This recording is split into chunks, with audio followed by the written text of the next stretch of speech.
Loss লাভ বলতে গেলে বৃষ্টির কারণে বেচা কেনা খুব মন্দা। সারা রাত্রে বৃষ্টি, কাস্টমার নাই, কম মাল রয়ে গেছে, মাল থাকলে নষ্ট হয়ে যাবে, এগুলো লসই বেশি। কি করবো এখন নিত্য প্রয়োজনে তো কিছু কিছু জিনিসের দাম হালকা বাড়ছে, কিন্তু মেন সমস্যা হলো কেনা বেচা করা যাচ্ছে না। বাজারে পানি জমে গেছে কাদায়। ওই যারা ফুটপাতে ফাঁকা জায়গায় খোলা জায়গায় ব্যবসা করে তাদের সমস্যা হয়েছে, আমাদেরও কেনাতে একটু অসুবিধা হচ্ছে। এই আর পণ্য আগের চাইতে তুলনামূলক কম বাজারে। জলাবদ্ধতা হয়েছে, জলাবদ্ধতা আসলে ড্রেনেজ সিস্টেমটা ভালো না মনে হয়, তা না হলে পানি ক্লিয়ার না। বয় নিষ্কাশনে খুব পানি বেশি হয়েছে তাও তো না, কিন্তু এই পানিটা নামার ব্যবস্থা নেই।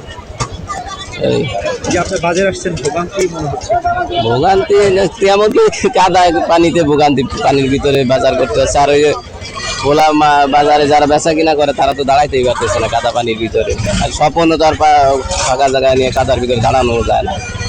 এই আর এমনি অতিরিক্ত বৃষ্টির কারণে একটু কোনো কোনো পণ্যের একটু দাম একটু বাড়ছে। আর অ্যাভেলেবেল পাওয়া যাচ্ছে না। ওই আগে যারা দোকানদারি করতো অনেকেই বসতে পারেনি। সারা রাত্রে বৃষ্টি, কাস্টমার নাই, কম মাল রয়ে গেছে, মাল থাকলে নষ্ট হয়ে যাবে, এগুলো লসই বেশি। কি করবো, মাল থাকলে নষ্ট হয়ে যাবে। আজকে বলে কাল না থাকলে আরো কম দামে বেচতে হবে। হ্যাঁ, মুখোমুখি কিনা একদম, এনে বেচা একদম, গাড়ি ভাড়া আড়তদারি যা আছে সবাইটার উপরে নিজের খরচ। আর যেমন 3জন মানুষ খাটতেছি, 50 টাকা খরচ আছে, দোকান বিল, খানা খরচ,